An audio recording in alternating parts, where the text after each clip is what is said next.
بسم اللہ الرحمن الرحیم، بڑے مہربان نہایت رحم والے اللہ تعالیٰ کے نام سے شروع کرتا ہوں۔ پڑھ اپنے رب کے نام سے جس نے پیدا کیا، جس نے انسان کو خون کے لوتھڑے سے پیدا کیا۔ تو پڑھتا رہے، تیرا رب بڑے کرم والا ہے، جس نے قلم کے ذریعے علم سکھایا، جس نے انسان کو وہ سکھایا وہ نہیں جانتا تھا جسے سچ مچ انسان تو آپے سے باہر ہو جاتا ہے، اس لیے کہ وہ اپنے آپ کو بے پرواہ سمجھتا ہے۔ یقیناً لوٹنا تیرے رب کی طرف سے ہے، اسے بھی تو نے دیکھا جو بندے کو روکتا ہے جبکہ وہ بندہ نماز ادا کرتا ہے۔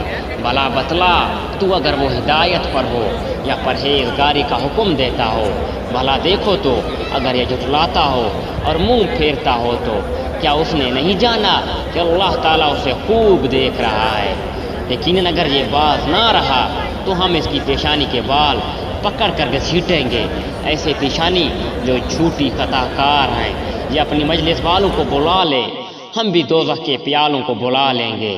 خبردار اس کا کہنا ہرگز نہ ماننا، اور سجدہ کر اور قریب ہو جا۔